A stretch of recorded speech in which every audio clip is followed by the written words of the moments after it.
What's up, tribe? How you guys doing? Go ahead and hit that subscribe button, and I hope you like this video. So this is going to be your review for Bad and Bougie Season 1, Episode, what, 3, 4? I don't even know. And let me tell y'all something. I love y'all down, but I don't know how much longer I'm going to be able to hang with this show, okay? This show, Carlos, your crown is tilted. You call yourself the king of reality TV, but baby, this show is not it. I'm sorry. And for those of you who like it, then maybe I'm just too old to watch this type of reality TV. I don't know. But we start this episode off. I'm going to tell you all the reasons why I'm saying it, okay? Carlos, I need you to listen. If you give a damn, which you probably don't, and that's fine too. We start off this episode with, we are still down to the club where Crystal done got mad because Malaysia's friend, Dr. Princess, she done came and made the comment about Crystal being loose. Crystal got mad and said she was leaving. So first of all, number one, Crystal, I thought you was there for a booking. I thought them people that own that establishment paid for your presence. I thought that you was there on a paid gig. How you just get up and leave because you got mad? That is not how this works. Now, I can see if you got up and you said, listen, I'm going to get over here and I'm going to move around. I'm going to rotate. I'm going to work the room. Let me go calm myself down because I'm pissed off, but I got to make this coin. So let me go over there. Girl, you got up and left. Then Malaysia going to come in. Well, then Crystal going to tell Malaysia, yo, go get your friend. Your friend was disrespectful. Yada, yada, yada. Malaysia gonna go in there and talk to her friend. The two of them can't even keep a straight face through this fake ass conflict. They can't even keep a straight face. Her friend told my son, what? I didn't do anything. What did I do? Malaysia was like, girl, what's wrong? What you do? So they sitting there trying to rehash it. And Malaysia was like, well, did you start it? Or did they start it? I mean, were you responding? Well, they said that I was doing too much. They said I was doing too much. Girl. So I think this was the first time, I think 3 times in this episode, they broke the fourth wall, right? And I think this might have been the first time they did it. I think either Crystal said it or Princess said it.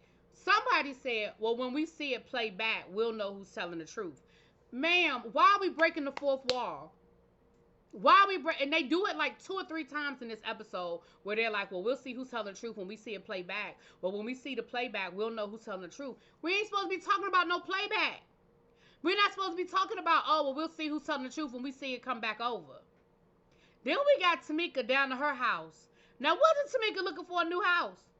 Wasn't Tamika looking for a new house? Girl, why are you painting and decorating a house you're not going to live in much longer because you was shopping? You got Malaysia going with you to meet you to go keep an eye to see if the shit is good. Girl, you done painted a whole accent wall talking about, yeah, once I put my artwork up, this is going to be beautiful. Why are you painting accent walls on a house you get ready to move out of?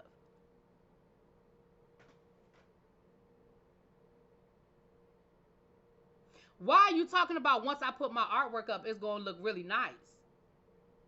Girl, if you planning to move, what we doing?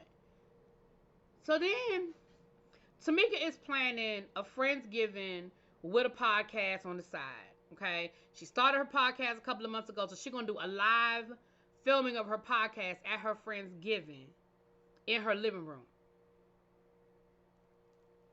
So in the meantime, she just sent a group she just sent a group text to everybody except for Malaysia. Now, I feel like Malaysia got them on mute. I feel like they are all in the group chat, but Malaysia either done left the group chat or she got them on mute because she don't never seem to get none of the group chat.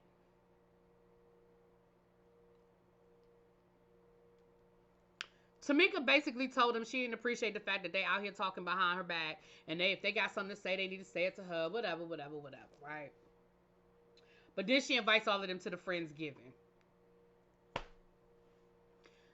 So Malaysia and Crystal go shopping. Crystal said, you know, I really like Malaysia's style. And, you know, I'm back out here in these streets. And I've been dressing a little more sexy lately. So I need Malaysia. You know, I need her style. I need her to help me out.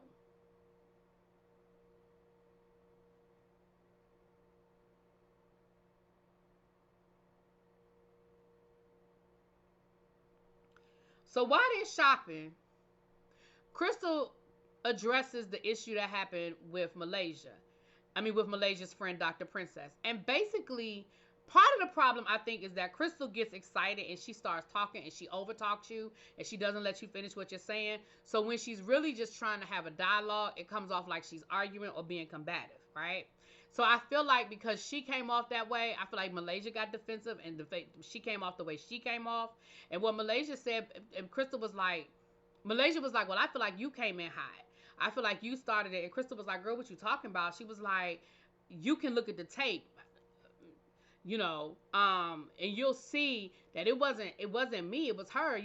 She started it. She was making these little comments, and honestly, Princess did start it, because remember, she was the one that was like, oh, there's no bottle service, oh, there's no VIP, oh, we just sitting here, like, I thought this was a club, I thought you were hosted. Like, Princess did start in Malaysia. She was shady from the beginning, and she was coming off hot from the beginning.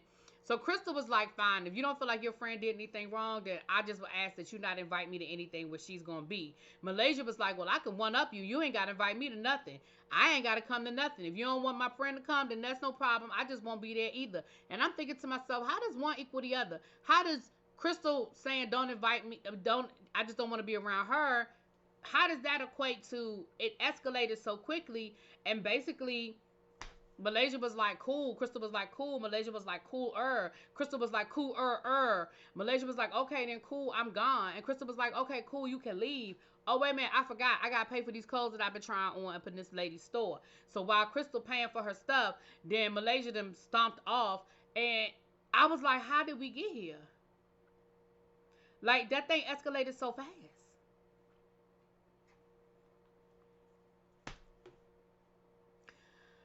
So then we see Goshay. She went to go visit. Is it Dr. Ken? Is that Dr. Ken? Anyway, she said her good friend Dr. Heavenly recommended him. He's the same therapist that Dr. Heavenly was seeing on Married to Medicine. So she wants to talk to him about her relationship with her kids. She wants to, have some therapy. Her relationship with her kids or whatever. Um,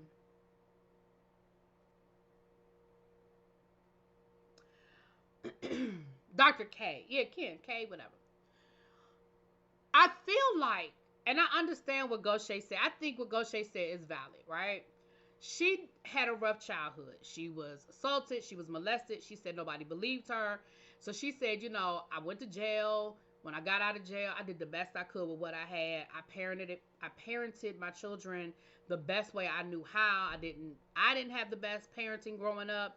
So I didn't have anything to pass on. I didn't grow up saying I love you. I didn't grow up with people telling me they love me. I didn't grow up with any of that. So I didn't know how to give the affection, but I knew how to make sure my kids were good. I knew how to make sure my kids didn't want for nothing. And Dr. Kim was like, wait a minute, stop right there. Clearly they wanted something, because they're both having issues with you and they felt like you weren't there. So I understand, because at first I was ready to come at Goshay and be like, if materialistic things don't matter, your kids needed you there, da da da da da. But then when I heard when she was like, look, I did what I knew how to do. The problem though now is Goshay and her kids probably need to be in therapy together, because I think we as children, because I have parents, I know I'm old, but I have parents. And I think when we are children, we see things from our perspective. Our parents see it from their perspective. And I think we have to figure out a way to flip the roles and see it from the other person's perspective to get some understanding. I know growing up, there were things that I didn't understand why my parents did what they did. I didn't like what they did. I felt like maybe there was some favoritism, or maybe they did this and did that. And me and my parents have had some really honest we didn't go to therapy, but we've had some really honest conversations over the years where they explain certain things. And as an adult, I understand why decisions were made. It doesn't change my experience from when I was a child. But as an adult, I understand. And vice versa, my parents understood that even though they were in a situation where they had to make a hard decision, they understand that even though they probably made the best decision for that situation, they understand how it affected me. And I think that's where Goshay and her children have to get to, is that Goshay may have been absent. Maybe she worked hard and she hustled hard and she wasn't there. She couldn't come to your basketball games. She couldn't come to your football games. And maybe in her mind, she felt like that was a reasonable sacrifice to make sure that y'all lived in a nice house and y'all went to good schools and y'all were able to get the latest whatever, where you guys see it from the perspective of, I didn't need all of that. I just needed you. So I thought that was a good moment. That was probably the best part of this whole episode, because it was real, and I think Goshay was really being open and honest. She said she had never been to therapy before, and this is something she really wanted to work on because she really wants to improve her relationship with her kids. Then we have Malaysia.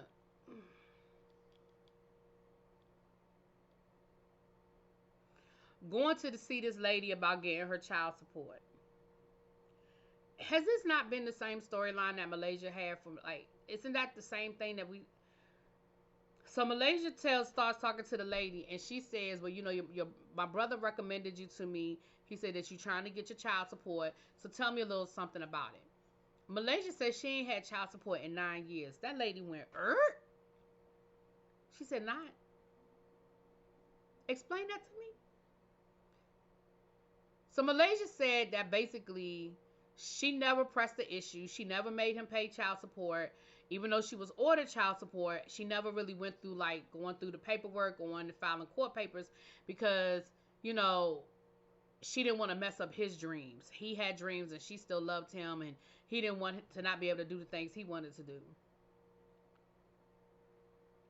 She said, but now the kids are older, and they need that money. They need it for college. They need it, you know, they needed to buy cars, and she needs to do, and that she allowed the world to think that he was taking care of her. She also said that she didn't want to look like, you know, people were already accusing her of being a gold digger, so she didn't want it to look like that, which I can understand that part.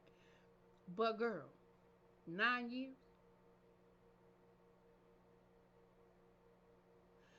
She said, I didn't even know I could make him pay it.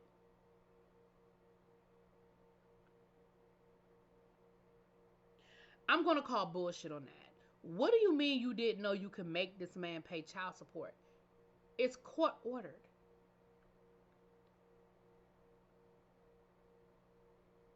I don't understand how you thought that was a choice. Now, mind you, you ain't walking there with no paperwork. You ain't walking there with your divorce decree, your settlement. You ain't walking there with nothing to get that lady. Now, they did have to put a disclaimer up there that Malaysia ex-husband said he has been paying child support. As a matter of fact, he put in for a reduction of child support a few years ago so that he don't have to pay as much.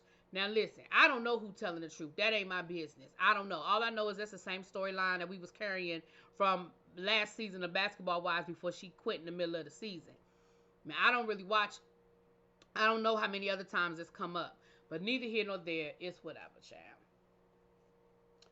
So next thing you know, we down to Tamika's house, getting ready for her Friendsgiving. Now, we're not going to talk about how Tamika is fussing at the chef, telling the chef how to do their job. Ma'am, you paying the chef know what they doing. Then, we have the ladies show up first. So, we got, you know, all the ladies showed up to have this Friendsgiving. And Tamika proceeds to have a conversation with them and tell them, you know, basically she's chastising them. You know, look, we grown. We don't need to be doing the things we're doing. We're being real shady. We're talking behind each other's back. And I really would appreciate if there's an issue that we could talk about it and we could resolve it without having to go through all the rigmarole, whatever. Now, Crystal, Malaysia there, and Crystal, you know, she feeling, you know, Malaysia was like, look, I ain't mad at Crystal. I just don't have the energy to do the arguing. And Crystal was like, I mean, Malaysia, here it is what it is. Like, I really don't, you know, whatever. It's whatever. So they start trying to talk to Tamika about what they feel like Tamika does that's a problem. And Tamika was like, she gets up and she starts looking for coasters. And Malaysia was like, see, that's the kind of stuff I'm talking about. Like, we're sitting here talking, and we let you say what everything you had to say, and now that it's time for us to talk, you getting up looking for coasters and shit. And she said, well, listen, I mean, I'm a very smart person. I know where we're going. Like, I know where we're going to get to, so I don't need to hear all of that because I know what you're going to say. So I just get distracted, and I start doing other things.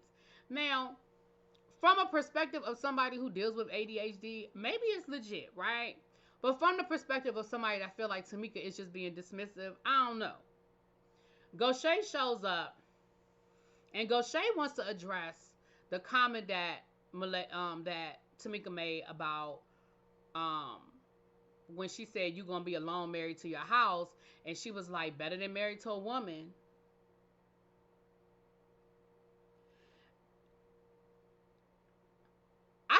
problem with the fact that I feel like they let that comment go, because Tamika basically doubled down on it. And I think that was very offensive to me, because Goshay was like, well, I'm married to a woman. And instead of saying what, Goshay, you the queen of say what you mean, say what you mean, say what you mean. Instead of you saying what you meant, you blew it off as, well, you never know. I mean, you should try. You never know if you might fall in love with a woman. And Tamika was like, let me explain something to you. She said, I don't never say never, but I can promise you that it will be January. She said, what did she say? It'll be the 39th of February before I would date a woman. And again, I feel like if it's not your thing, it's not your thing. That's fine. If you're a heterosexual, ain't nobody saying you got to have a problem with that. Like, be who you are. But I just feel like the way it came off, if I were your friend, I would have been offended by the way she said that. I said that in my review last week. For her to throw that out there, I thought was just very dismissive. And then that was the end of the conversation. Next thing you know, Tamika was like, well, my friends are downstairs and I've been holding them off so we could have this conversation. So I'm going to bring them up now because we're getting ready to do a podcast. And I was like, wait a minute. So we're not going to have no resolve to this? We're not going to resolve this situation? So next thing you know, all these people are coming upstairs and Tamika is getting ready to have a podcast. And the ladies are like, a podcast? Ain't nobody introduce her. Ain't nobody say, what? Who said we having a podcast? I didn't. Why are we having a podcast? Baby, Malaysia said deuces. She said, I'm not doing this. Like, that ain't what I signed up for. You said we was going to come over here and eat. Tamika was like, well, y'all don't have to leave. Y'all can still finish eating. So Princess, Crystal, and... well, Malaysia and Crystal make up before Malaysia leaves, child. Whatever. Crystal, Princess, and Goshay go downstairs while Tamika is upstairs filming her podcast. Now, they don't leave, but they go downstairs. And Goshay is trying to get Princess to stand up for herself because she felt some kind of way about something Tamika had said. So Princess gets upset because Goshay was like, see, that's what I'm talking about. That was an opportunity for you to stand up for yourself. That was a perfect opportunity for you to say how you felt. And Princess was like, well, girl, you feel some kind of way about what Tamika said, and you ain't saying nothing either. Baby, Princess was like, take this mic off of me. I'm not doing this. She was like, I'm sick of this. I'm sick of this. Like, you trying to put a battery in my back is what she was saying to Goshay. You trying to put a battery in my back, and I don't appreciate that. Like, don't be putting me on the spot. Don't be doing that. So Princess ends up leaving. Goshay and Crystal decide they're going to leave. Goshay was like, child, I didn't even have to waste no outfit on this. Like, what was this? This was some bullshit. Now, when Princess was coming down the steps, baby, Princess had a to-go plate. And she said, is this ghetto? Me, fixing a plate to go, is that ghetto? And they were like, girl, it's not ghetto. Now, what we found out, we saw Tamika's assistant down there. Tamika's assistant, not only was she downstairs while they was having this conversation, baby, she was hiding in the closet. I thought that was weird AF. Why is this grown-ass woman hiding in the closet? And so then, not only was she hiding in the closet, she reported back to Tamika what was being said and reported it wrong. She said that the people called Tamika ghetto, said that her party was ghetto, talked about... now, the only thing they got right was that Goshay said she wasted the outfit. So, what does Tamika do? Send out more group text messages to everybody except for Malaysia. So Malaysia sets up a meeting between Goshay and Tamika so they can hash out their issues. Tamika lets it be known that her assistant done told her what was said, and Goshay was like, girl, your assistant got it wrong. She said, the only thing that your assistant told you that I said was, when I did admit, I did say this was a waste of an outfit. But all the rest of what your assistant said, I said, girl, I did not say. And I think it's weird that your assistant would come back and run back and tell you something like, and why are you sending out a text message like we some kids or something? Like, it is weird AF. And Tamika is just sitting there like, I mean, oh well. And Malaysia is trying to smooth it over, talking about, well, can we just agree? Can we just, clear the air now? Can we just move forward? And Goshay is really over it. Tamika, I think, is really over it. And at this point, I am over it. Because this is stupid. This is ridiculous. I feel like Goshay, you be doing a lot with Tamika. Tamika, you be doing a lot with everybody. Malaysia, you don't even really want to be there because you're talking about something. This is why I love basketball wives, and I'm not going to be in another toxic situation. Girl, what did you think you was walking into? Like, really, what did you really think this was going to be, Malaysia? I don't know. And like I said, and once again, they said, well, you can check the tape. When the tape rolls back, we'll know. When the tape is shown. I said, I'm so sick of this. And y'all just breaking the fourth wall. Carlos, where are you? Because if they was doing this down to the Real Housewives of Atlanta, Potomac, you would have so much to say. You would have so much to say. Anyway, I'm out of here. That's all I got for this. I'll talk to y'all later. Peace.